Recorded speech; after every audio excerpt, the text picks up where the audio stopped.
है। ओके, 81 का आंसर दिया है डी। 81 क्वेश्चन क्या था, बादशाह के दिन 1872 के अंतर्गत विभिन्न के सिद्धांत में निम्न कौन अपवाद के रूप में सम्मिलित नहीं है? जब सत्य दोनों पक्षों को ज्ञात है, विधि के प्रश्न पर, तथ्य के प्रश्न पर, विधि के विरुद्ध प्रश्न पर। आज बहुत लेट हो गया, चलो कोई बात नहीं, होता था कभी कभी। डी आंसर नहीं है इसका। सी आंसर तथ्य के प्रश्न पर, यूपी सिविल जज 2016, यूपी सिविल जज 2016 तथ्य के प्रश्न पर, तथ्य के प्रश्न पर। Yes, C answer is correct. Okay, C is correct answer, तथ्य के प्रश्न पर है ना। क्वेश्चन नंबर 81 का आंसर क्या है? तथ्य के प्रश्न पर। इस संबंधित सिद्धांत एक मिनट बताता हूँ। भारतीय साक्षर अधिनियम 1872 की धारा 115 विभिन्न क्या सिद्धांत उपबंधित है? विबंध के नियम के 3 अपवाद हैं। जब सत्यता दोनों पक्षकारों को ज्ञात हो, विधि के प्रश्न पर तथा कानून के विरुद्ध। विबंध का विस्तार ध्येय या मामले के ज्ञान जिस पर व्यक्ति प्रत्यावेदन करता है पर आधारित नहीं है। शरद चंद्र डे बनाम गोपाल चंद्र लाहा ILR 20 कोलकाता के मामले में ऐसा कहा गया था। Now question number 82। Bharat Dubey, good evening Rahil. कुछ टेक्निकल मिस्टेक हो रही थी, प्रॉब्लम हो रही थी, इसलिए वो उसको एडजस्ट करने में टाइम लग गया ना। ओके, अपन लेट हो गए हैं, कोई बात नहीं, लेकिन अपन इसको करेंगे ना। भरत दुबे, 81 का सी कहा, ठीक है, 81 का सी सही था। नाउ 82 का आंसर दीजिए। सत्य कथन चुनिए। विबंध का सिद्धांत केवल दीवानी मामलों में लागू होता है। विबंध का सिद्धांत केवल दांडिक मामलों में लागू होता है। विबंध का सिद्धांत दोनों ही मामलों में लागू होता है। यदि विबंध का विवेचन पक्ष निवेदन पूर्व में नहीं किया गया है तो उसका लाभ बाद में दिया जा सकता है। ये तो right answer. Time starts now. 82 का आंसर दो। ये आया था उत्तराखंड PCS जूनियर प्रीलिम 2008 और MP APO 1997 और 2002 में। जल्दी से इसका आंसर दीजिए कि कहाँ पे लागू होता है विबंध का सिद्धांत। गुड इवनिंग चेतना। ओके, अपन लेट हो गए हैं, कोई बात नहीं, लेकिन लेट हो गए तो क्या हुआ, अब करेंगे अपन कंप्लीट है। चलो, 82 का आपने दिया ए आंसर, साना ने दिया बिल्कुल सही आंसर दिया साना। विबंध का सिद्धांत केवल दीवानी मामलों में ही लागू होता है। Right answer, A is correct answer. 115 के विवेचन से संबंधित है ना। विबंध का सिद्धांत केवल दीवानी मामलों में लागू होता है, यह आपराधिक मामलों में लागू नहीं होता। यद्यपि इसका कार्रवाई में विभिन्न वृत्तांत बताने पर प्रतिकूल प्रभाव पड़ सकता है। ठीक है, section 115 of Indian evidence act. Question number 83। निम्नलिखित में से कौन सा कथन सही है? विबंध साक्ष्य का नियम नहीं है। अभिलेख से विबंध पूर्व न्याय का वर्जन गठित करता है। विधि के बिंदु पर विबंध हो सकता है। जब पक्षकारों को विषय के सत्य का ज्ञान हो, विबंध नहीं हो सकता। अब आपको बताना है कौन सा कथन सही है। The right answer, time start now. 83 Chhattisgarh civil 2003 में क्वेश्चन पूछा गया था। निम्नलिखित में से कौन सा कथन सही है? अभी मैंने आपको 3 अपवाद भी बताए थे विबंध के सिद्धांत की। पहला था जब सत्यता दोनों पक्षकारों को ज्ञात हो, विधि के प्रश्न पर, तथा तीसरा था कानून के विरुद्ध। ये 3 चीजें हैं जो इसका एक्सेप्शन के रूप में रहती हैं, तो आपको उसका आंसर देना है ध्यान से सोच के। 83 का आंसर दिया है हरप्रीत सिंह ने। 83 का डी बिल्कुल सही दिया हरप्रीत। जब पक्षकारों को विषय के सत्य का ज्ञान हो तो विबंध नहीं लागू होता, विबंध नहीं हो सकता है। ठीक है, विबंध कहाँ नहीं हो सकता? जहाँ पे सत्य का ज्ञान हो, जहाँ पे कानून के विरुद्ध हो और जहाँ विधि के प्रश्न पर कोई बात हो, तो इन 3 चीजों पे वहाँ पे विबंध लागू नहीं होता। बाकी यहाँ पे विबंध लागू नहीं होगा, इसलिए आंसर सही क्या है? D. Okay, now question number 84। शरद चंद्र डे बनाम गोपाल चंद्र लाह 1891 19 IA 203 के बाद का भारत साक्ष्य अधिनियम 1872 के निम्नलिखित में से किस धारा संबंधित है? सेक्शन 6, 115, 124 और 45। 6, 115, 124, 145। जो राइट आंसर। Time start. 84 का आंसर दीजिए। आपका 84 नंबर का जो क्वेश्चन आया था UP APO 2007 में क्वेश्चन पूछा गया था, किस सेक्शन से संबंधित है ये? 84, क्वेश्चन नंबर 84।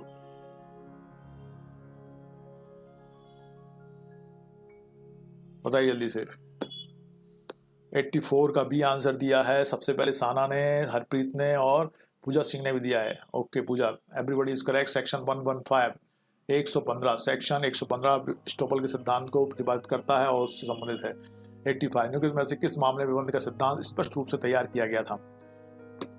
पोलंस्की बनाम कॉन्डे नास्ट पब्लिकेशंस लिमिटेड, आर बनाम फोस्टर, क्वीन बनाम होम्स, पिकर्ड बनाम सीएस। किसमें ये जो मामला है विबंध का सिद्धांत जो है स्पष्ट रूप से तैयार किया गया था? आपको बताना है। 85 छत्तीसगढ़ सिविल 2017 में क्वेश्चन पूछा गया था, विबंध का सिद्धांत स्पष्ट रूप से तैयार किया गया था, किस केस में तैयार किया गया था स्पष्ट रूप से?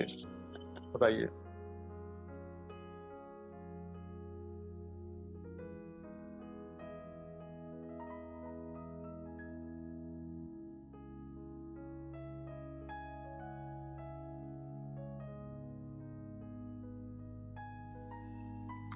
एकदम राइट आंसर दिया हरप्रीत सिंह ने और साना ने 85 गाड़ी, पूजा ने भी 85 गाड़ी। पिकर्ड बनाम सीएस के मामले में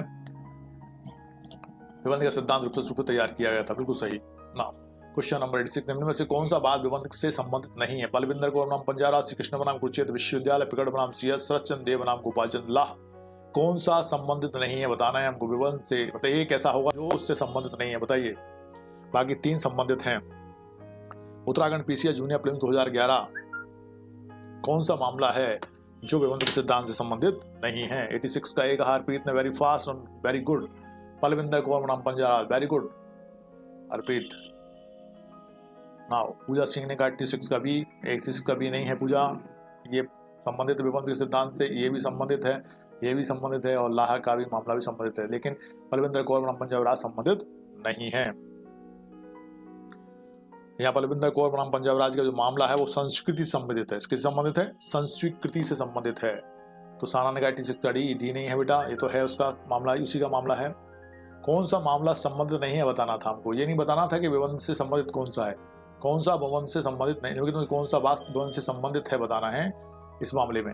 87 वाले में अपन ने इससे पहले क्या देखा था? 86 में पूछा था कि कौन सा विबंध से संबंधित नहीं है, तो संबंधित कौन सा नहीं था? बलविंदर कौर बनाम पंजाबराज। अब क्वेश्चन अगला है जिसमें पूछा गया है कि विबंध से संबंधित कौन है। 87 बताओ। श्री कृष्ण बनाम कुरुक्षेत्र विश्वविद्यालय, शिव श्याम बनाम उत्तर प्रदेश राज्य, बनवारी लाल बनाम सुखदर्शन, भरत सिंह बनाम मोक्षी बिल्डर्स।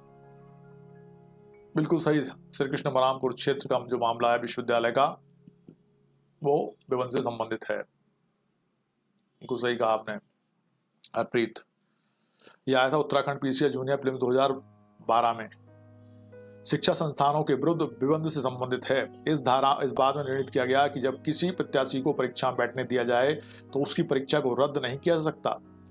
यद्यपि फॉर्म में कुछ कमियां सत्यता की जांच विश्वविद्यालय आसानी से कर सकता है, ठीक है, लेकिन उसको बैठने तो दिया जाएगा एग्जाम में। तो 87 का ये आंसर बिल्कुल सही है। Preet, Pooja, Chetna, Sana, everybody is correct. Now question number 88, विबंध विशिष्ट अभिवचन की आवश्यकता नहीं, विशिष्ट अभिवचन होना चाहिए, विशिष्ट अभिवचन हो भी सकता है तथा नहीं भी, बी तथा सी दोनों सही है। बताइए विबंध। Question number 88, Jharkhand civil prelims 2015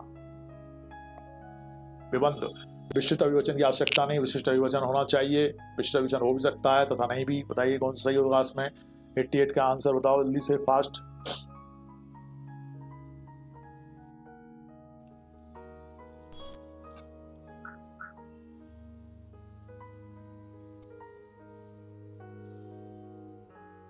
eight का आंसर दो।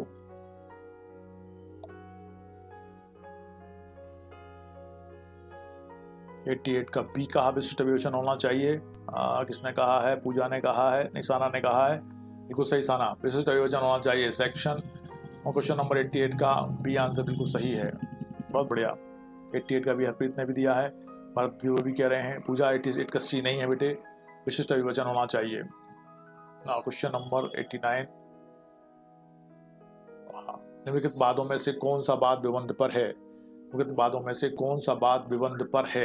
सीताराम बनाम उत्तर प्रदेश राज्य, बालकृष्ण दास बनाम लेगे, पलकधारी सिंह बनाम कलेक्टर गोरखपुर, विवाहवती बनाम रामेंद्र कुमार। कौन सा बात विबंध पर है? 89 बताना है आपको। उत्तरांचल सिविल प्रीलिम्स 2013 कौन सा बात विबंध पर है? 89 का सी कहा हरप्रीत ने, वेरी फास्ट हरप्रीत, वाह भाई क्या बात है।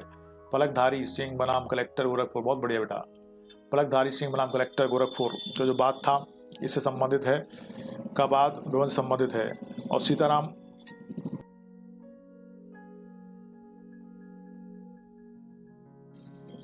सीताराम बनाम उत्तर प्रदेश राज्य का बात पुलिस अधिकारी से की गई संस्कृति से संबंधित था, सेक्शन 25। और विवाहवती बनाम राजेंद्र कुमार का बात जो है सुसंगत तथ्यों के स्पष्टीकरण का या पुनर्स्थापन के लिए आवश्यक तथ्य धारा 9 पर आधारित था, ठीक है। नाउ क्वेश्चन नंबर 1, ये पुराने सेशन के क्वेश्चन खत्म हो गए अपने, आज नए सेशन क्वेश्चन स्टार्ट हो रहे हैं अपने नंबर 1 से लेके।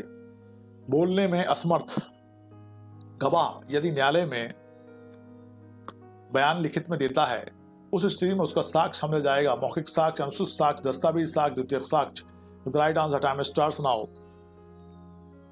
क्या समझाया जाएगा? Madhya Pradesh ADP 2015, Uttarakhand PCS junior prelims 2008, Rajasthan judicial service prelims 2013 और छत्तीसगढ़ सिविल जज 2006, 2008, 2014 में पूछा है। कितनी बार क्वेश्चन आया ये?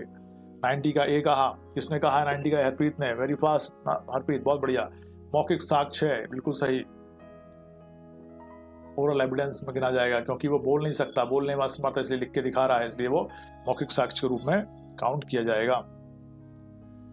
संबंधित है इसमें विषय दंड विधि संशोधन अधिनियम 2013 द्वारा भारतीय साक्ष्य अधिनियम की धारा 119 के लिए निम्न धारा प्रतिस्थापित की गई। नई धारा 119 के अनुसार यह वह साक्षी जो बोलने में असमर्थ है अपना साक्ष्य किसी अन्य प्रकार से जिसमें वह उसे बोधगम्य बना सकता हो तथा लिखकर या संकेत द्वारा दे सकता है, किंतु ऐसा लेख और संकेत खुले न्यायालय में लिखने होंगे या करने होंगे। इस प्रकार दिया साक्ष्य मौखिक साक्ष्य होगा ही समझा जाएगा।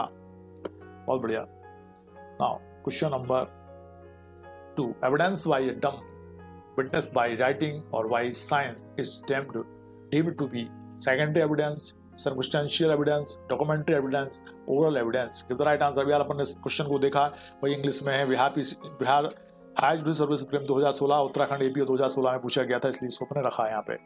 ओके, चेतना ने कहा फर्स्ट का ए सही है। भरत दुबे ने कहा 90 का ए, 90 का ए, 90 था ही नहीं अपना, ए फर्स्ट है, फर्स्ट बिल्कुल सही है, 90 का फर्स्ट सही है। ओके, इसका आंसर तो सेकंड क्वेश्चन का आंसर तो फर्स्ट। भरत दुबे ने कहा 2 का डी। ओके, और पूजा भी कह रही 2 का डी। हरप्रीत ने भी कहा 2 का डी, बिल्कुल सही, oral evidence. Bharat second question है वो, और क्या नाम है, हरप्रीत नॉट 90। अब उसमें आगे मत चलो उस क्रम में जो मैंने पहले बता रहे थे, अब नए सेशन के शुरू हो रहे हैं ना, तो क्वेश्चन नंबर 2 है वो, तो ओरल एविडेंस के रूप में उसको काउंट किया जाएगा। ऐसा एक 119 के माध्यम से ऐसा समझा जाएगा, ऐसा संशोधन 2013 के माध्यम से जोड़ा गया था। नाउ क्वेश्चन नंबर 3 का एक साक्षी है वह बोलने में असमर्थ है, भारत साक्ष्य अधिनियम 1872 किस धारा के अनुसार ऐसी किसी अन्य रीति में जिसमें वह उसे बोधगम्य बना सकता है, जैसे कि लिखकर या संकेत चिन्ह द्वारा अपना साक्ष्य सकता है। सेक्शन 119, 117, 118, 120 कौन सी सेक्शन होगी बताइए जल्दी से।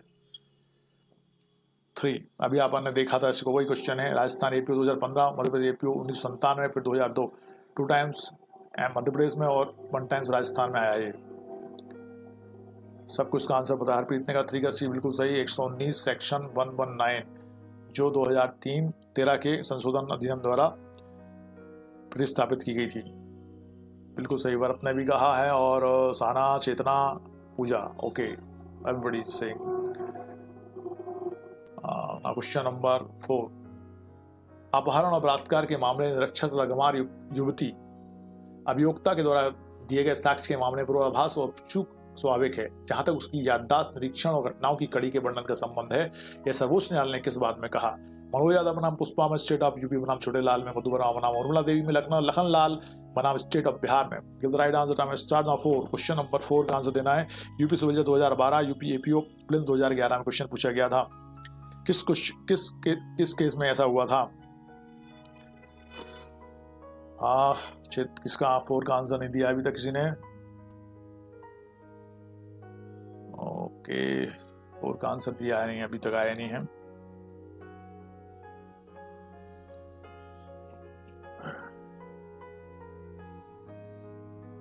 और का बी का हसाना ने, बिल्कुल सही। स्टेट ऑफ यूपी बनाम छोटे लाल, एकदम सही। स्टेट ऑफ यूपी बनाम छोटे लाल का जो मामला था, B is correct.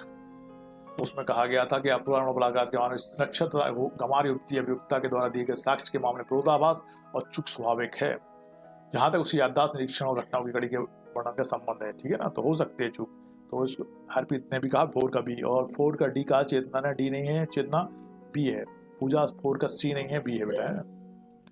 Now question number 5 इनमें से कौन सक्षम साक्षी नहीं है? गूंगा, बहरा, अवैध। उसमें किए गए प्रश्नों को समझने और उन प्रश्नों का समझौता उत्तर देने में अक्षम व्यक्ति कौन सक्षम साक्षी नहीं है बताइए। मध्य प्रदेश सिविल जज 2017 में क्वेश्चन पूछा गया था, कौन सक्षम साक्षी नहीं है?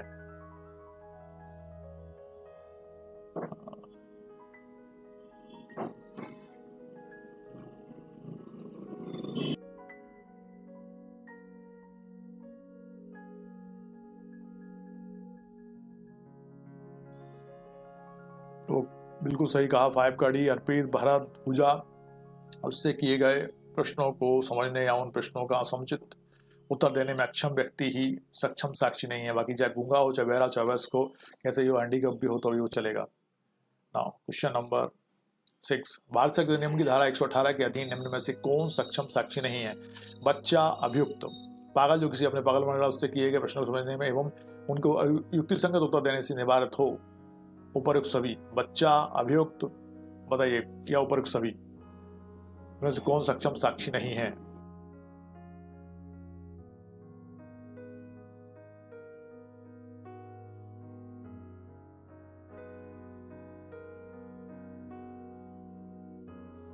बिहार पीसीएस जूनियर प्रीलिम्स 2009 में क्वेश्चन पूछा गया था। 6 का सी का हरप्रीत सिंह ने, और बस हरप्रीत ने भी कहा है वेरी फास्ट बेटा, अब बिल्कुल सही कहा। पागल जो अपने पागलपने के कारण उससे किए गए प्रश्नों को समझने में एवं उनसे युक्तिसंगत उत्तर देने से अनिवार्य हो। ठीक है।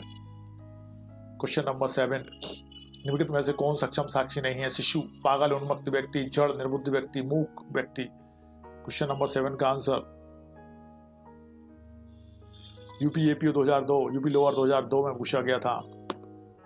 शिशु, पागल, उन्मत्त व्यक्ति, जड़, निर्बुद्धि व्यक्ति, मूक व्यक्ति कौन है जिससे जो सक्षम साक्षी नहीं है? 7 का बी दिया हरप्रीत ने, वेरी फास्ट और एकदम राइट आंसर। जड़, निर्बुद्धि व्यक्ति, जो जड़ है, निर्बुद्धि है, जो जिसकी बुद्धि बिल्कुल नहीं काम करती है। बाकी शिशु भी सक्षम साक्षी हो सकता है। पागल, उन्मत्त, जब वो पागल उन्मत्त नहीं रहता तब सक्षम साक्षी हो सकता है। मूक व्यक्ति भी एक सक्षम साक्षी हो सकता है। बिल्कुल सही कहा आपने। आओ,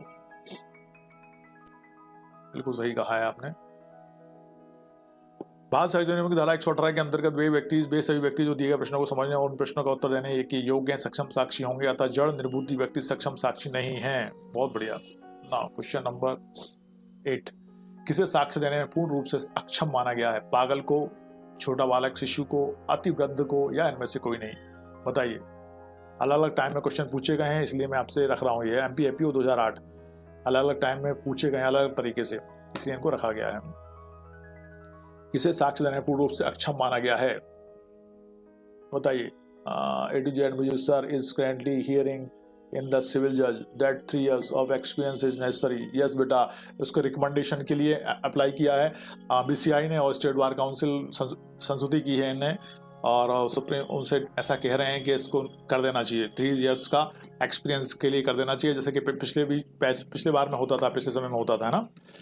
एक्चुअल में उसका रीज़न भी है, अच्छी बात भी है, होना चाहिए, और बुरी बात भी है। इससे कई लोगों को नुकसान हो जाएगा, कई लोगों को फ़ायदा हो जाएगा, क्योंकि जो नए सिविल जज बन रहे हैं उनमें वो व्यवहारिकता नहीं है जो उनमें होनी चाहिए, और वो एक्सपीरियंस भी नहीं रहता उनके पास जो एक जज के पास होना चाहिए। तो वो उन दोनों के बीच में जो लिटिगेशन होता है, और जो वकील हैं और जो सीनियर लॉयर्स हैं और जो जज हैं, उनके बीच में तारतम्य नहीं हो पा रहा है प्रॉपर, और उनकी कार्य क्षमता भी उतनी अच्छी नहीं हो पाती है। इसलिए वो ऐसा उन्हें उसको एडवाइस किया है और एप्लीकेशन लगाई है बीसीआई ने और स्टेट बार काउंसिल, दोनों सब ने मिलके। अब देखो क्या होता है। अभी एप्लीकेशन लगाई है ना, उस पर क्या डिसीजन होता है। सुप्रीम कोर्ट ने 2002 में इसको रद्द कर दिया था पहले, और डायरेक्ट एलएलबी करने के बाद बच्चे सीधा लॉयर्स नहीं करते थे और सीधा करने लग गए थे, डायरेक्ट एग्जाम होने लगा था सिविल जज का। लेकिन अब आई थिंक इसमें स्टे लग सकता है, और ये एक बड़ा फैसला होगा यदि ऐसा होता है तो। बट अब इस बार जो जगह निकली है, इस बार जो एग्जाम होगा उसमें जो अपीयर हो रहे हैं वो तो ऐसे ही रहेगा, इसमें कोई चेंज नहीं होगा। 8 का ए, पागल। हरप्रीत ने कहा 8 का D is correct answer. Harpreet is correct, इनमें से कोई भी नहीं है। पागल भी एक सक्षम साक्षी हो सकता है जब वो पागल नहीं रहता। छोटा बालक, शिशु, वो एक अति वृद्ध व्यक्ति भी सक्षम हो सकता है, इसलिए इसमें से कोई भी नहीं है। 8 का डी आंसर बिल्कुल सही है, इज करेक्ट। क्वेश्चन नंबर 9, निम्न व्यक्ति साक्ष्य देने के लिए सक्षम नहीं होंगे। अंतराल पागल व्यक्ति, ल्यूनेटिक व्यक्ति जो बोलने में असमर्थ है। किसी व्यक्ति के विरुद्ध दंडनीय कार्रवाई में उस व्यक्ति की पत्नी, कोमल वय का व्यक्ति जो उससे किए गए प्रश्नों को समझने या उनके युक्ति संगत उत्तर देने में असमर्थ है। युक्ति संगत उत्तर देने में असमर्थ है, कौन के लिए सक्षम नहीं होंगे? बताइए जल्दी से। क्वेश्चन नंबर 9 का आंसर छत्तीसगढ़ सिविल जज 2007, मध्य प्रदेश 1993।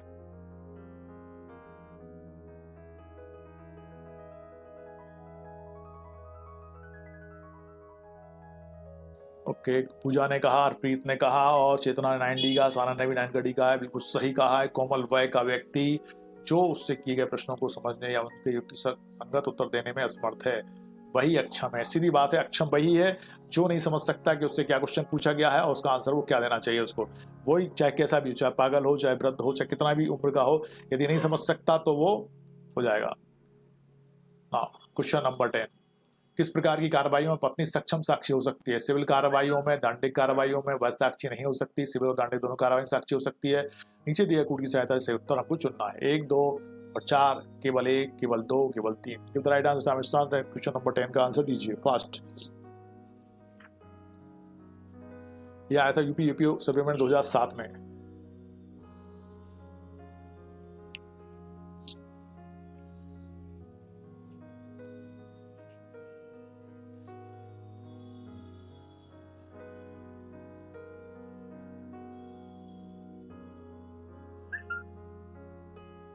हाँ, 10 का क्या दिया है आंसर? ए दिया है हरप्रीत ने, पूजा ने और साना ने, बिल्कुल सही दिया है। 1, 2 and 4 is correct.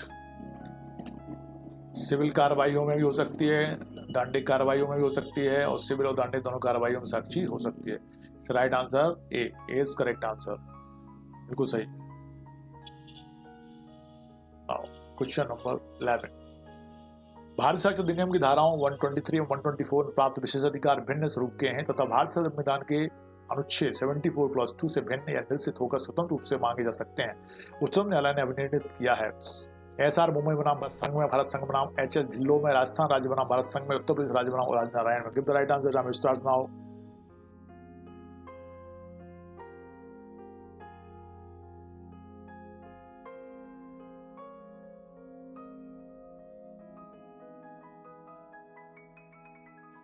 UP lower 2003 में क्वेश्चन पूछा गया था।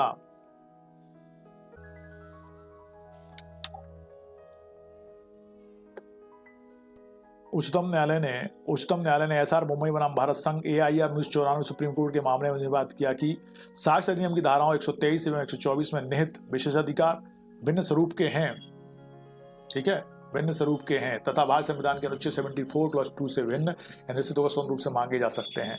ये किस केस में कहा इनने? इसमें कहा एसआर मुंबई बनाम भारत संघ में।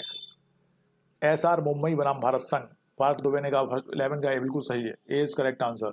नाउ क्वेश्चन नंबर 12, भारत साक्ष्य अधिनियम में विशेषाधिकार का उपबंध है। भारतीय साक्ष्य अधिनियम में विशेषाधिकार का उपबंध है, केवल अधिकार के रूप में, केवल कर्तव्य के रूप में, अधिकार एवं कर्तव्य दोनों रूप में, ना तो अधिकार के रूप में ना ही कर्तव्य के रूप में। 12 का आंसर दीजिए।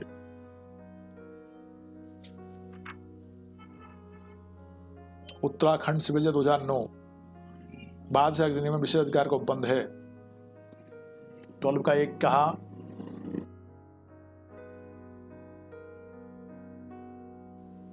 भारत साक्ष्य अधिनियम में विशेषाधिकार उपबंध है केवल अधिकार के रूप में, बिल्कुल सही कहा हरप्रीत। सेक्शन 123 और 124 के अर्थ में कहा जा सकता है कि अधिनियम के अंतर्गत विशेषाधिकार का उपबंध केवल अधिकार के रूप में ही किया गया है।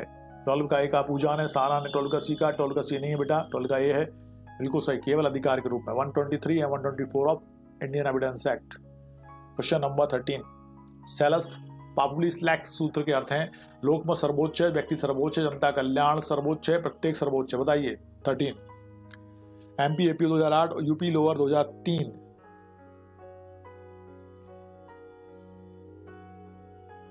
सेलस पापुली लैक्स सूत्र के अंतर्गत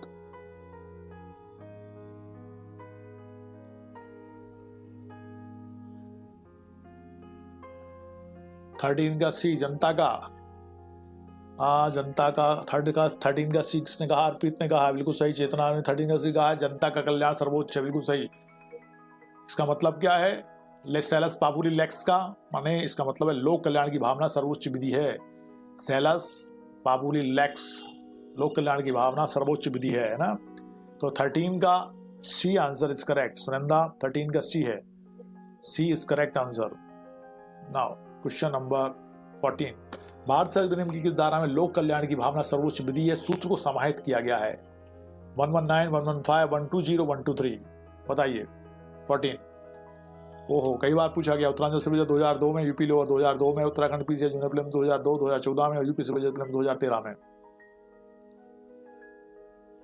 स्टेट ऑफ पंजाब बनाम SS सिंह के बाद में भारत संविधान अधिनियम की धारा 123 पर विचार करते हुए उच्चतम न्यायालय ने अभी निर्धारित किया है कि धारा 123 लोक कल्याण की भावना सर्वोच्च विधि है के सिद्धांत पर आधारित है। सेक्शन 123 के अनुसार कोई व्यक्ति राज्य के कार्य कल्याण से संबंधित अप्रकाशित अभिलेख में उत्पन्न साक्ष्य नहीं दे सकता सिवाय संबंधित विभाग के प्रमुख अधिकारी की अनुज्ञा के। तो 14 का डी आंसर दिया है सुनंदा ने, साना ने, भरत ने और हरप्रीत ने। बिल्कुल सही, हरप्रीत इज वेरी फास्ट। धारा 123 section 123 nice. Section 123 question number 15 एक बलात्कार के प्रकरण में विचारणा के दौरान न्यायालय में उपस्थित एक व्यक्ति न्यायालय के समक्ष चाकू द्वारा अन्य व्यक्ति को उपहतिकारित करता है। वह न्यायाधीश जिसके समक्ष यह घटना हुई साक्ष्य में नहीं बुलाया जा सकता। किसी उच्चतम न्यायालय के विशेष आदेश के अधीन साक्ष्य बुलाया सकता है। एक साक्षी के रूप में परीक्षित किया जा सकता है। यदि उक्त घटना का विचारण किसी उच्चतम न्यायालय में हो रहा है तभी साक्ष्य बुलाया जा सकता है। The right answer time starts now 15। Question number 15 का आंसर दीजिए। Rajasthan judicial service prelim 2013। 15 का हरप्रीत ने कहा बी। ओके 15 का बी नहीं है हरप्रीत, और सोचो थोड़ा सा।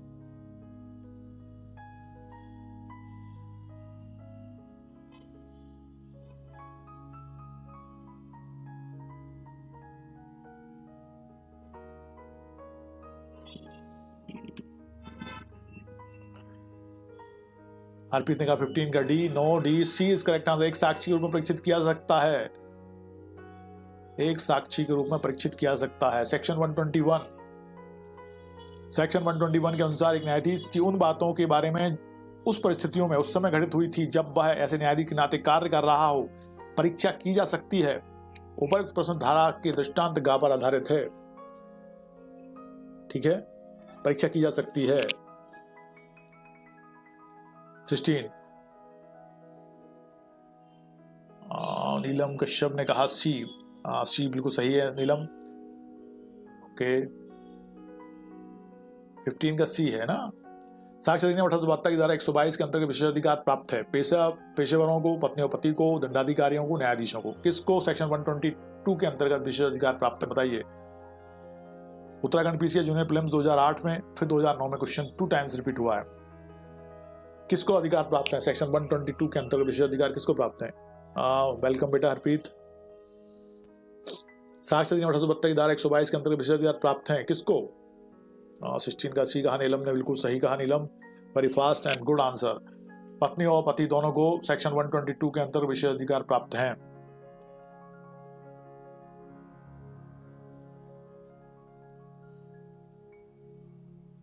विवाहित स्थिति के दौरान दी गई संसूचनाएं संरक्षित हैं।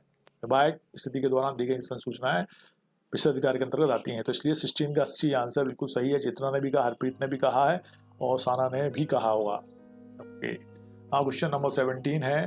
धारा 122 भारत सेक्शन 1872 में सम्मिलित होते हैं पक्षों के बीच विवाहित स्थिति के दौरान किए गए आपराधिक कार्य। पक्षों के बीच विवाहित स्थिति में दी गई पारिवारिक संसूचनाएं, कोई भी संसूचना जो किसी विषय संबंधित होता किसी प्रकार की विवाहित स्थिति में दिया जाना। पक्षों के बीच वैश्वासिक और अवैध सूचनाएं उनकी विवाहित स्थिति के दौरान सम्मिलित होते हैं। क्या सम्मिलित है सेक्शन 122 के अंतर्गत? बताइए जल्दी से। Question number 17 Rajasthan APO 2011।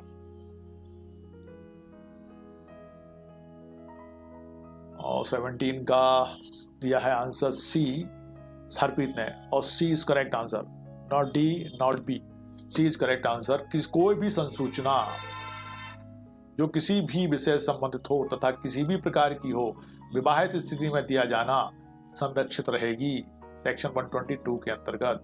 वो उसको देने मतलब उससे निकलवाने के लिए मजबूर नहीं किया जा सकता, न्यायालय भी उसको मजबूर नहीं कर सकता है। क्वेश्चन नंबर 18 विवाहित स्थिति के दौरान पति द्वारा पत्नी को यह बताया गया कि वह गृह भेदक है। क्या यह सही है कि पत्नी उस संसूचना को पुलिस को नहीं किंतु मजिस्ट्रेट को प्रकट कर सकती है? पत्नी उस संसूचना को किसी को भी प्रकट नहीं कर सकती। पत्नी को उक्त संसूचना प्रकट करने हेतु विवश नहीं किया जाएगा। न्यायालय पत्नी को उक्त संसूचना प्रकट करने हेतु विवश कर सकता है। बताइए, give the right answer. Time starts now 18। Question number 18 में आप आंसर क्या देंगे? मध्य प्रदेश एपीओ 1993। 18 का आंसर दीजिए। नीलम ने 17 का सी कहा, 17 का सी सही है। भरत दुबे ने भी कहा था सी, बिल्कुल सही था। चेतना 17 का सी था बेटा, बी नहीं है। 18 का सी हरप्रीत ने कहा, ओके, सारा ने भी 18 का सी कहा, नीलम कह रहे हैं 18 का D. No, C is correct answer. पत्नी को उक्त संसूचना प्रकट करने हेतु विवश नहीं किया जाएगा। कोई, मैंने अभी बताया था पिछले क्वेश्चन में, न्यायाधीश और न्यायालय भी उसको विवश नहीं कर सकते हैं।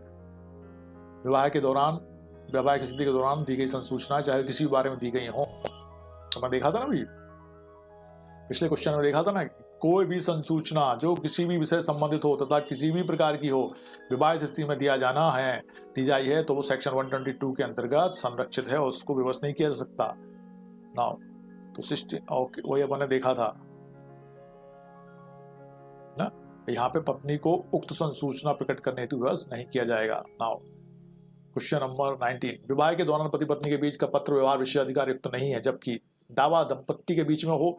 जिस व्यक्ति का कथन है वह मना करता है, जिस व्यक्ति का कथन है वह अनुमति देने से मना करता है, उनमें से एक को दंडित किया गया है। अब आपको बताना है, विवाह के दौरान पति पत्नी के बीच का पत्र व्यवहार विशेषाधिकार युक्त नहीं है, जबकि कब विशेषाधिकार युक्त नहीं है, मतलब विशेषाधिकार नहीं है, यहाँ पे देख लो, मतलब 1993। 19 का आंसर दीजिए।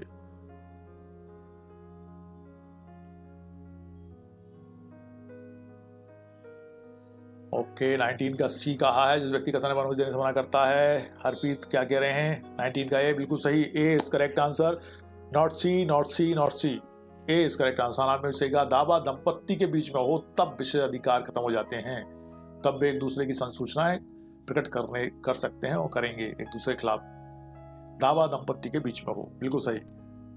क्वेश्चन नंबर 20 है, साक्ष्य नियम की किस धारा के अंदर कोई न्यायाधीश न्यायालय में ऐसे न्यायाधीश के नाते स्वयं के आचरण के बारे में किस प्रश्न का उत्तर देने के लिए विवश नहीं किया जाएगा? 122, 121, 122, 120, बताइए। Question number 20, Uttarakhand PCA junior film 2012, Madhya Pradesh APO film 2009।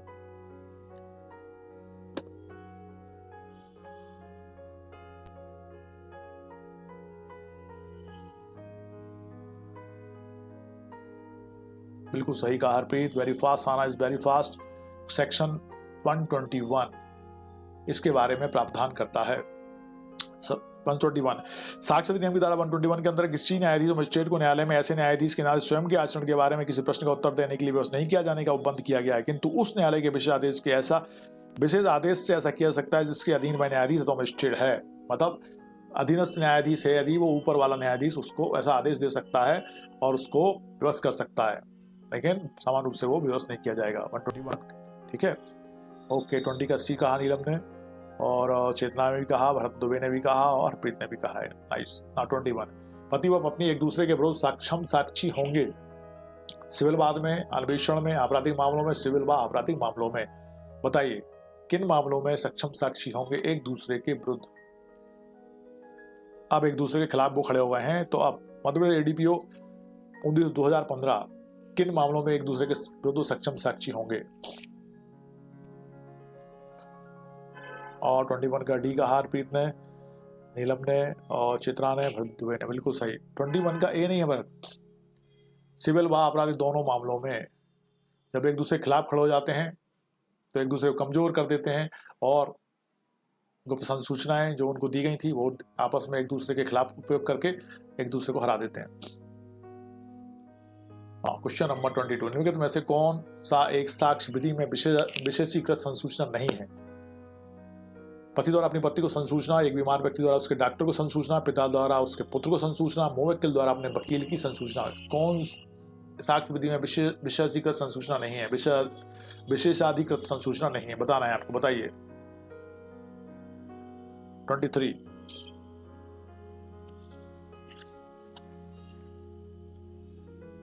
मध्य विश्वविद्यालय 1989, 1989।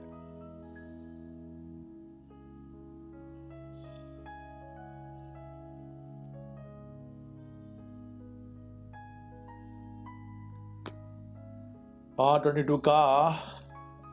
22 का सी कहा है किसने? भरत ने।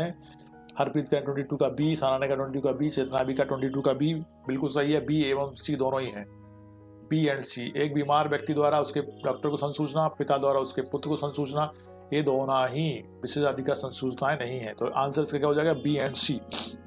इस संबंध में प्रावधान को एक मिनट बताता हूँ। भारत संविधान की धारा 122 के तहत पति द्वारा अपनी पत्नी को संसूचना तथा धारा 126 के तहत मुवक्किल द्वारा अपने वकील को दी गई संसूचना संरक्षित है, जबकि एक बीमार व्यक्ति द्वारा उसके डॉक्टर को दी गई संसूचना तथा पिता द्वारा उसके पुत्र को दी गई संसूचना भारत संविधान के अधीन संरक्षित नहीं है। इसलिए सही आंसर क्या हो जाएगा? B and C. B and C is correct answer. Now question number 23।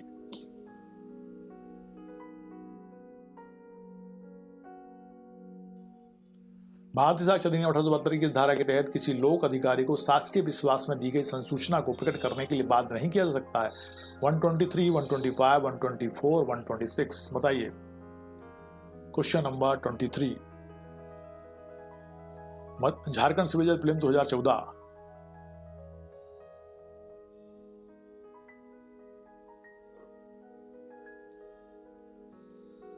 Twenty का बी कहा है किसने? सबसे पहले कहा 23 का बी साना ने, हरप्रीत ने, भरत दुबे ने। बिल्कुल सही। सेक्शन 124, सेक्शन 124 शासकीय विश्वास में दी गई संसूचनाओं का लोक अधिकारी द्वारा प्रकटन रोकती है। इन संसूचनाओं के संरक्षण का आधार लोक नीति है। ठीक है, बिल्कुल सही। ना क्वेश्चन नंबर 24। भारत संविधान 1972 की किस धारा के अनुसार कोई पुलिस अधिकारी यह कहने के लिए विवश नहीं किया जाएगा कि किसी अपराध के किए जाने के बारे में उसे कोई जानकारी कहां से मिली? सेक्शन 125, 127, 126 और 128 बताइए। यूपी सिविल जज 2015, मतलब उसको ये नहीं बताएगा, उससे विवश नहीं किया जाएगा कि उसको जानकारी कहां से मिली। पुलिस अधिकारी को यह कहने के लिए विवश नहीं किया जाएगा कि किसी अपराध के किए जाने के बारे में उसे जानकारी कहां से मिली। ये इसके लिए उसको विवश नहीं किया जाएगा। भाई तुमको जानकारी कहां से मिली?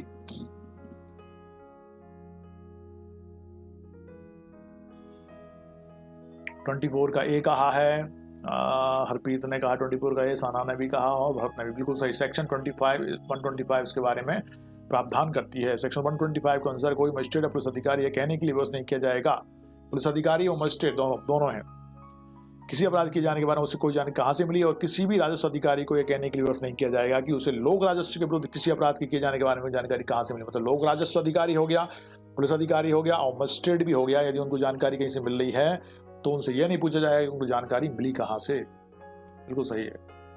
Question number 25। किसी राजस्व अधिकारी को यह बताने के लिए विवश नहीं किया जाएगा कि कहां से उसे लोक राजस्व के विरुद्ध किसी अपराध के बारे में सूचना मिली। यह प्रावधान निहित है सेक्शन 125, 124, 123, 126 इंडियन एविडेंस एक्ट। बताइए जल्दी से। झारखंड सिविल जज 2008। 25 का आंसर अभी तक नहीं आया है, जल्दी से दो। 25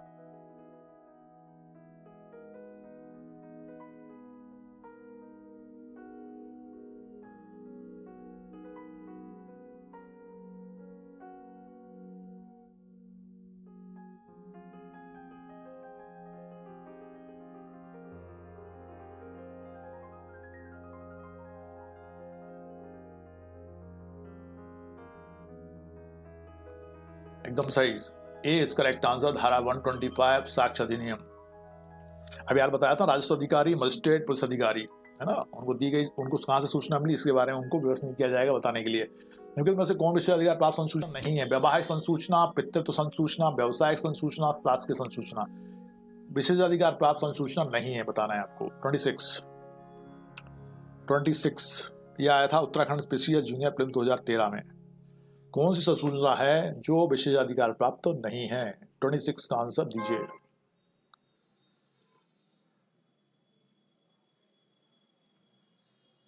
ओके, 26 का भी हरप्रीत ने कहा, साना ने भी कहा। पितृत्व संसूचना, पिता के द्वारा पुत्र को दी गई संसूचना, पुत्र द्वारा पिता को दी गई संसूचना संरक्षित नहीं है। बिल्कुल सही है, हम जानते हैं इस बारे में। वैवाहिक संसूचना सेक्शन 122 के अंतर्गत है ना, और व्यावसायिक संसूचना जो है आपकी वो 126 के अंतर्गत 126 ये है आपकी 122 122 के अंतर्गत, और शासकीय संसूचना 125 के अंतर्गत असंरक्षित हैं, है ना। ये सब हमको पता है। 124 ये 124 है, 124 शासकीय संसूचना। 124 126 और 122 ये संरक्षित नहीं है। नाउ क्वेश्चन नंबर 26, भारतीय अधिनियम की निम्नलिखित में से कौन सी धाराएं प्रीडर की वैयक्तिक संसूचनाओं से संबंधित हैं? प्रीडर की वैयक्तिक संसूचनाएं संबंधित है 128 मात, 133 by 134, 129 by 130, 126 by 127। The right answer 27। UP से भेजा 2013, सबको पता है इसका आंसर, जल्दी से आंसर दीजिए। 27 का वैयक्तिक संसूचनाएं जो प्रीडर को एक क्लाइंट एक मुवक्किल देता है, उनको सुरक्षित रखेगा, वो संसूचनाएं कुछ को नहीं बताएगा। इससे संबंधित कौन सा सेक्शन है 27 का? साना ने कहा बी, 27 का बी नहीं है साना, 27 का D is correct answer. 126 section 126 और 127 इससे संबंधित हैं, जो प्रीडर की वैयक्तिक संसूचनाओं से संबंधित हैं। यूपी से भेजा 2013 में क्वेश्चन पूछा गया था। 127 के अनुसार धारा 127 के अनुसार धारा 126 व वैयक्तिक संसूचनाएं के उपबंध दुभाषियों, बैरिस्टरों, प्लीडरों, अटॉर्नियों और वकीलों के लिपिकों या सेवकों पर लागू होंगे, यह उपबंध करती है। इसलिए 27 का है Chetna guarantee A is not correct, Chetna D is correct answer. Question number 28, निम्नलिखित में से कौन सही सुमेलित नहीं है? हमको बताना है कौन सा सही सुमेलित नहीं है। वैवाहिक संसूचना सेक्शन 122, सास की संसूचना सेक्शन 124, वैयक्तिक संसूचना 126, विधिक सलाहकारों की गोपनीय संसूचनाएं सेक्शन 127। कौन सी सही सुमेलित नहीं है बताइए जल्दी से। 28 यूपी सिविल जज 2006, झारखंड सिविल जज 2012।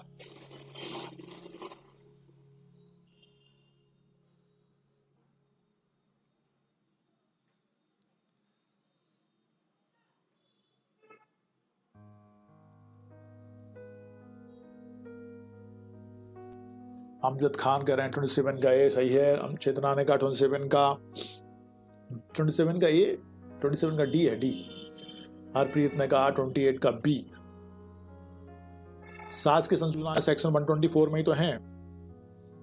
व्यवसायिक तथा धारा 124 के तहत साज की संसूचनाएं, सही तो है हरप्रीत। 28 का डी आंसर इज करेक्ट। विधिक सलाहकारों की गोपनीय संसूचनाएं सेक्शन 127 सही नहीं है। बाकी वैवाहिक संसूचना 122 में है, साज की संसूचना 124 में है, वैयक्तिक संसूचना 126 में है, और ये जो आपका है साज की संसूचना 124 में है। तो राइट आंसर क्या है? D, D is correct answer. Section 127 के अनुसार धारा 126 वैयक्तिक संसूचनाएं के उपबंध दुभाषियों, बैरिस्टरों, प्लीडरों, अटॉर्नियों, वकीलों के लिपिकों और सेवकों पर लागू होंगे का उपबंध करती है section 127 of Indian evidence act.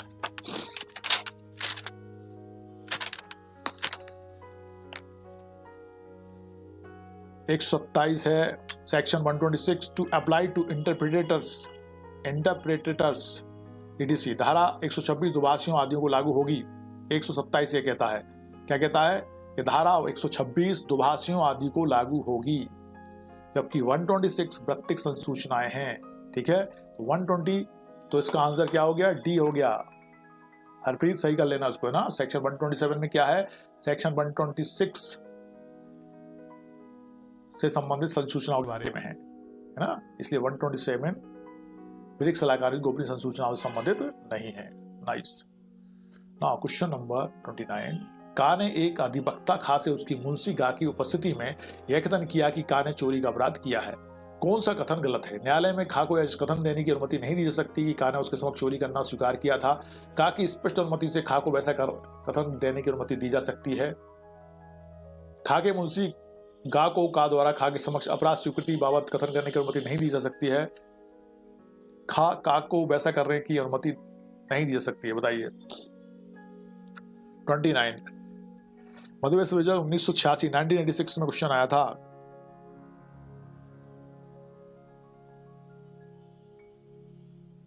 कौन सा कथन गलत है? हमको क्या बताना है? कौन सा कथन गलत है? क्या बताना है? रॉन्ग आंसर बताना है। कौन सा कथन गलत है?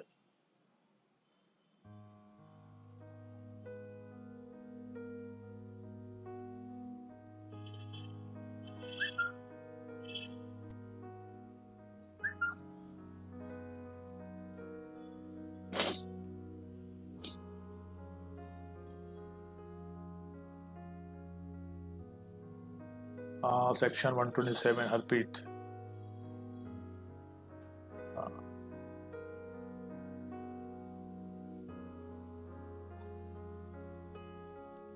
हाँ बिल्कुल सही। सेक्शन 127 विधिक सलाहकारों की गोपनीय संसूचनाओं के बारे में नहीं है। वो समझ किसके बारे में? सेक्शन 126 दुभाषिया आदियों के बारे में है। ठीक है। 29 का डी कहा है, बिल्कुल सही कहा चेतना आपने। 29 का डी है, डी इज करेक्ट आंसर। खा का को वैसा करने की अनुमति नहीं दी जा सकती है, बिल्कुल राइट आंसर आपने दिया है, D is correct answer. Now question number 30।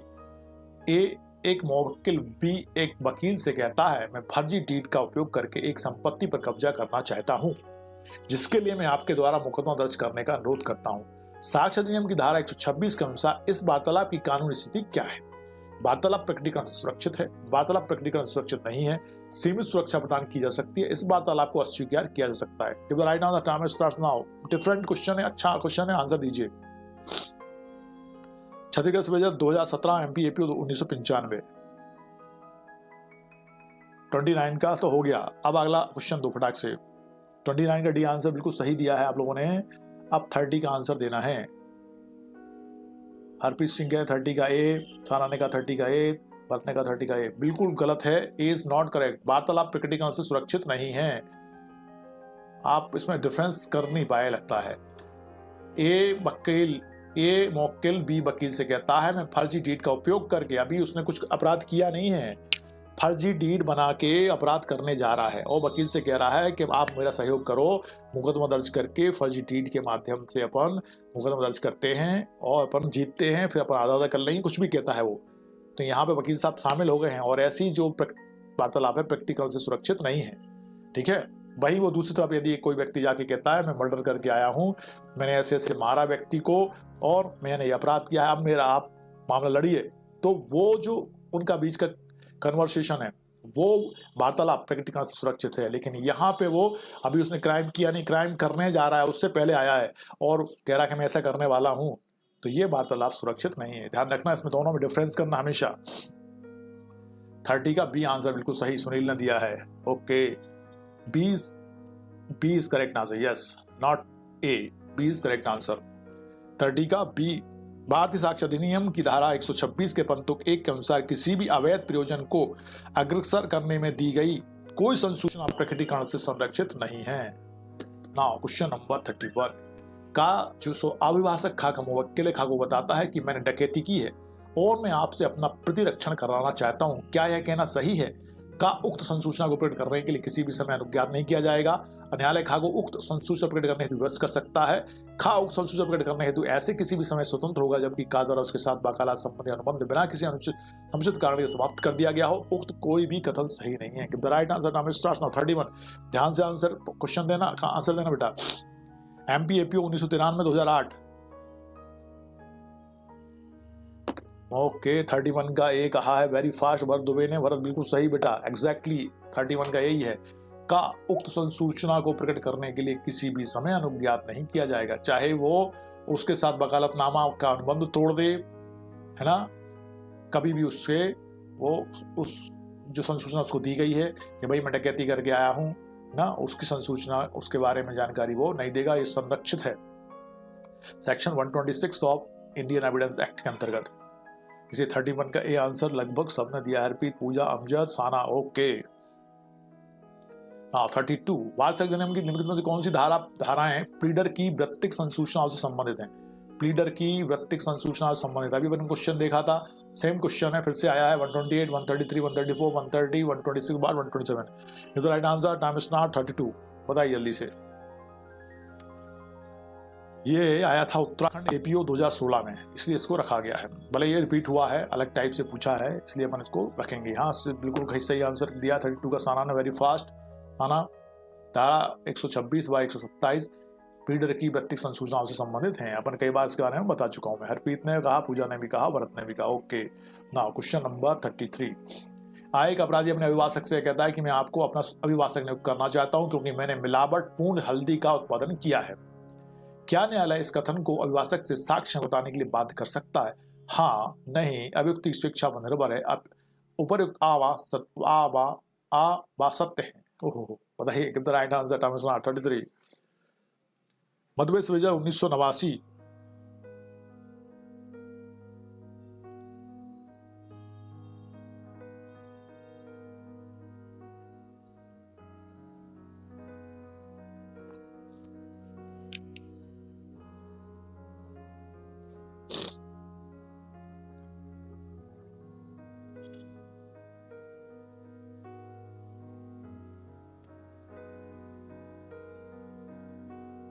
Harpreet कह रहे हैं अभियुक्त की स्वेच्छा पर निर्भर है।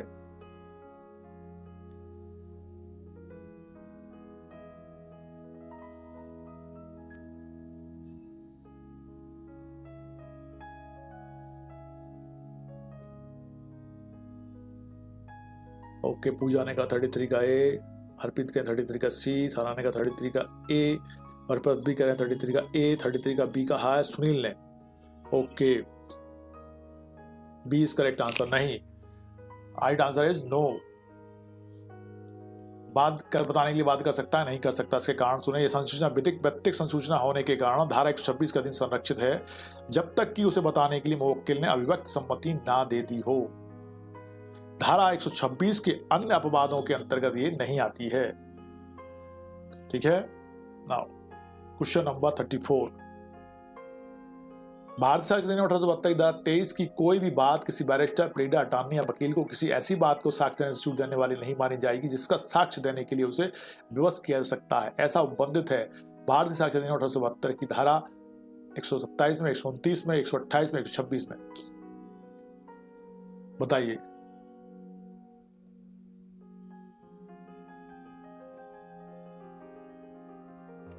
किसमें ऐसा उपबंधित है? 34 उत्तराखंड पीसीए जूनियर प्रीलिम्स 2014। भारतीय साक्ष्य देने 1872 धारा 23 की कोई भी बात किसी बैरिस्टर, प्लीडर, अटॉर्नी या वकील को किसी ऐसी बात का साक्ष्य देने से छूट देने वाली नहीं मानी जाएगी जिसका साक्ष्य देने के लिए उसे विवश किया जा सकता है। ऐसा उपबंधित है भारतीय साक्ष्य देने 1872 की धारा किसमें? बताइए।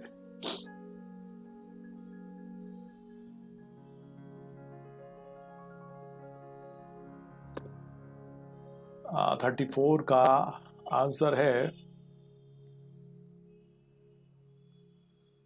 पूजा ने कहा 34 का डी, बिल्कुल सही। पूजा ने नहीं कहा, सारा ने कहा 34 का डी, बिल्कुल सही। 34 का D is correct answer. Repeat, 34 का डी है।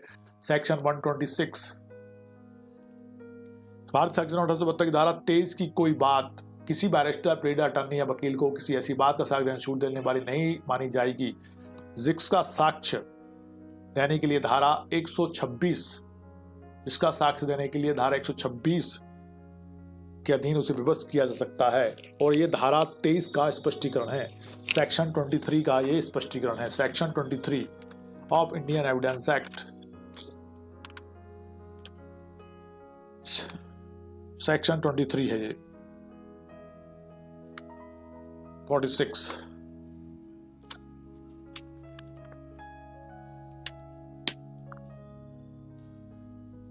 सेक्शन 23 का स्पष्टीकरण कहता है, इस धारा की कोई भी बात किसी बैरिस्टर, प्लीडर, अटॉर्नी या वकील को किसी ऐसी बात का साक्ष्य देने से छूट देने वाली नहीं मानी जाएगी जिसका साक्ष्य देने के लिए धारा 126 के अधीन उसे विवश किया जा सकता है। सेक्शन 23 क्या है? सिविल मामलों में संस्वीकृतियां कब सुसंगत होती हैं, संबंधित है। सिविल मामलों में कोई भी स्वीकृति संसंगत नहीं है यदि वह या तो इस अभियुक्त शर्त पर की गई हो कि उसका साक्ष्य नहीं दिया जाएगा, ऐसी परिस्थितियों के अधीन दी गई हो जिनसे न्यायालय यह अनुमान कर सके कि पक्षकार इस बात पर परस्पर सहमत हो गए थे कि उसका साक्ष्य नहीं दिया जाना चाहिए। ठीक है, तो ये है 34 का डी आंसर बिल्कुल सही है। Now question number 35। निम्नलिखित में से कौन सी धारा साक्ष्य अधिनियम की धारा 23 के लिए एक अपवाद है? अब अभी अपन ने देखा था सेक्शन 23 के लिए एक अपवाद है। सेक्शन 126, 162, 125 और 152। बताइए जल्दी से, आपको सबको पता है। 35 छत्तीसगढ़ सिविल जज 2015 प्रीलिम्स में पूछा गया था। Section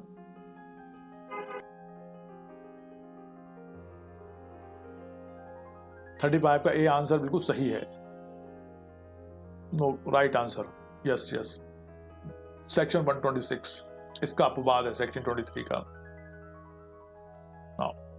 question number 36।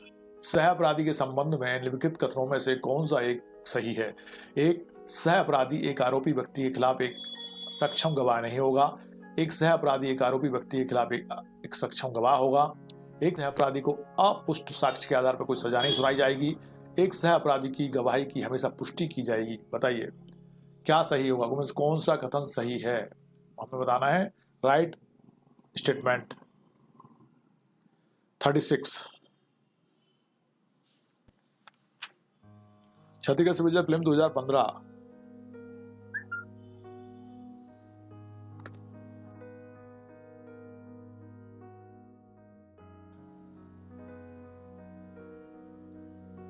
36 का दिया है सुनील ने बी, हरप्रीत ने कहा 27 का बी, 27 का बी, 36 का बी है ना, 36 का बी दिया है। साना ने भी कहा भाई बी इज करेक्ट आंसर। एक सह अपराधी एक आरोपी व्यक्ति के खिलाफ एक सक्षम गवाह होगा, A B is correct answer. बिल्कुल सही कहा आपने, 36 का बी ही आंसर है। नाउ क्वेश्चन नंबर 37, एक सह अपराधी के संबंध में क्या प्रावधान है? वह एक सक्षम साक्षी नहीं है, उसके द्वारा दिया गया साक्ष्य संगत है।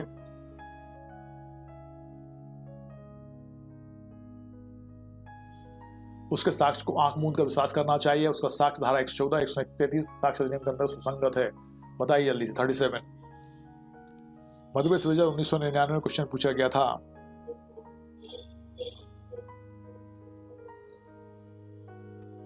सेक्शन 133 ये कहती है कि एक सह अपराधी सक्षम साक्षी है और केवल इसके साक्ष्य के आधार पर ही किसी व्यक्ति को दोषित किया जा सकेगा।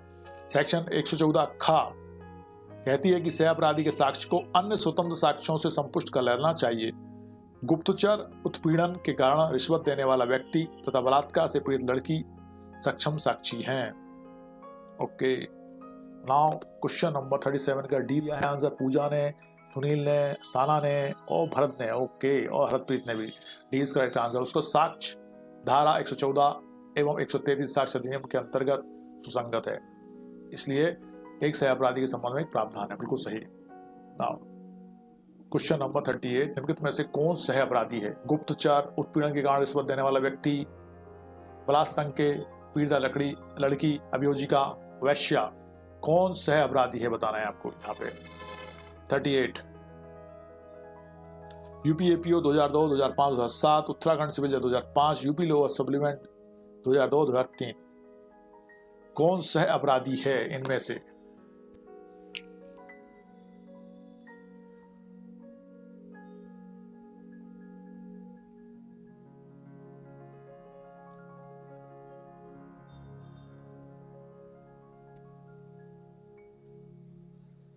थर्टी 38 का सी। ओहो, क्या कह रही है पूजा? 38 का सी, एक बलात्कार की पीड़िता लड़की सह अपराधी है। ओहो, 38 का सी।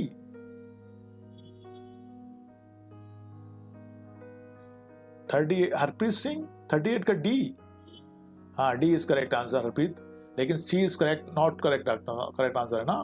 बलात्कार की पीड़िता व्यक्ति तो बेचारी पीड़िता है, उत्पीड़न का रिश्वत देने वाला व्यक्ति भी पीड़ित है, गुप्तचर। यहाँ पे जो वैश्या है ये है। 38 का बी इज करेक्ट आंसर। वैश्या एक सह अपराधी है। साक्ष्य अधिनियम की धारा 133 से कहती है कि एक सह अपराधी सक्षम साक्षी है और केवल इसके साक्ष्य के आधार पर किसी व्यक्ति को दोषित किया जा सकता है। यहाँ पे जो राइट आंसर क्या है? डी है। 38 का बी तो है ही नहीं।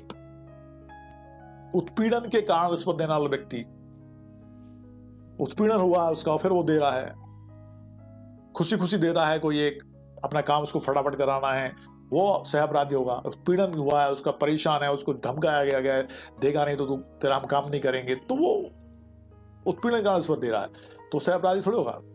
एक गुप्तचर है जो अपना काम कर रहा है। क्या काम कर रहा है? उसका काम है गुप्तचर का काम करके, डिटेक्ट करके और साक्ष्य प्रकट करने की कोशिश कर रहा है, जो गवर्नमेंट के द्वारा या कहीं ऑथराइज्ड है वो, तो वो भी सह अपराधी नहीं। ना ये सह अपराधी है, ना ये सह अपराधी है, ना ये सह अपराधी, सिर्फ वैश्य सह अपराधी है।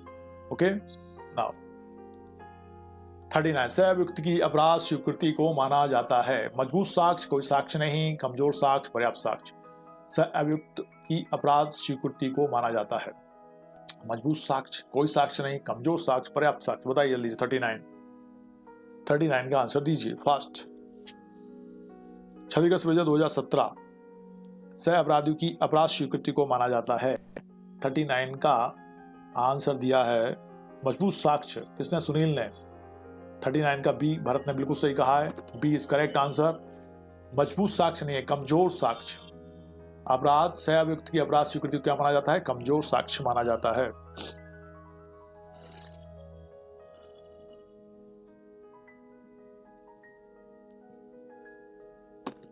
थर्टी 39 का बी इज करेक्ट आंसर। 39 का बी आंसर इज करेक्ट। कमजोर साक्ष्य है ना, मजबूत साक्ष्य नहीं है। भारतीय साक्ष्य अधिनियम की निम्न में से किस धारा के अंतर्गत सह अपराधी अभियुक्त व्यक्ति के विरुद्ध सक्षम साक्षी होगा? सेक्शन 133, 132, 131, 133 बताइए जल्दी से। किस धारा के अंतर्गत सहअपराधी अभियुक्त व्यक्ति के विरुद्ध सक्षम साक्षी होगा? 30 के बाद 40 क्वेश्चन है। ये आया था आपके मध्य प्रदेश अतिरिक्त जिला एवं सत्र न्यायाधीश फिल्म 2017 में। सक्षम साक्षी होगा, कौन सा सेक्शन ऐसा कहता है? सेक्शन ऐसा कहता है, ओके, सुनील ने कहा 40 का डी, पूजा ने कहा 40 का डी, आशीष कह रहे हैं 133, बिल्कुल सही है। सेक्शन 133 इसके बारे में प्रावधान करता है। सहअपराधी अभियुक्त व्यक्ति के विरुद्ध सक्षम साक्षी होगा और कोई दोष सिद्धि केवल इसलिए अवैध नहीं है कि भाई किसी सहअपराधी के असंपुष्ट परिसाक्ष्य के आधार पर की गई है। यहाँ पे कंफ्यूज मत होना, यहाँ मैं कह रहा हूँ सक्षम साक्षी होता है, इसका मतलब वो सक्षम साक्षी है। इसका मतलब ये नहीं है कि उसका साक्ष्य मजबूत है ना, मजबूत नहीं है साक्ष्य, ठीक है, साक्ष्य तो कमजोर ही है उसका। दोनों में अंतर है, अंतर बात समझने की कोशिश करना है। क्वेश्चन नंबर 41, एक साक्षी को अभियुक्त के रूप में परिवर्तित नहीं किया जा सकता, यद्यपि उससे अपराध के संदर्भ में प्रश्न पूछे जा सकते हैं। यह विशेषाधिकार उसे भारत संविधान 1872 कौन सी धाराओं में प्राप्त है? एक साक्षी को अभियुक्त के रूप में परिवर्तित नहीं किया जा सकता, यद्यपि उससे अपराध के संदर्भ में प्रश्न पूछे जा सकते हैं। यह विशेषाधिकार उसे भारत संविधान 1872 कौन सी धाराओं में प्राप्त है? 148 में, 131 में, 163 में और 132 में। बताइए जल्दी से, अच्छा क्वेश्चन है। 41, Madhya Pradesh ADPO 2015, Rajasthan APO 2011, section कौन सा है इसमें? 41 में कहा 132, ओके, बी बिल्कुल सही कहा है, डी आंसर बिल्कुल सही दिया है, जिसने भी दिया है, सुनील ने, भरत ने और आशीष ने, और हरप्रीत ने भी कहा 41 का डी बिल्कुल सही है। सेक्शन 132 इसके संबंध में प्रावधान करता है। 132 के अंतर्गत किसी साक्षी को इस आधार पर क्षम्य नहीं माना जाता है कि उत्तर उसे अपराध में फंसाएगा, किंतु उसका तात्पर्य यह नहीं होगा कि साक्षी को अभियुक्त के रूप में परिवर्तित कर दिया जाए। क्वेश्चन नंबर 42, किसी साक्षी से प्रश्न पूछा गया और वह विवाद से सुसंगत है तथा यदि वह उत्तर देता है तो वह दंडिक कार्रवाई में फंस सकता है। तो ऐसे प्रश्न के उत्तर को देने के लिए साक्षी को बाध्य किया सकता है, बाध्य नहीं किया सकता, न्यायालय अवधारित कर सकेगा, उपरोक्त में से कोई नहीं। बताइए जल्दी से।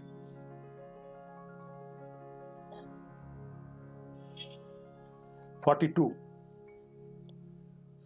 झारखंड सिविल जज फिल्म 2014।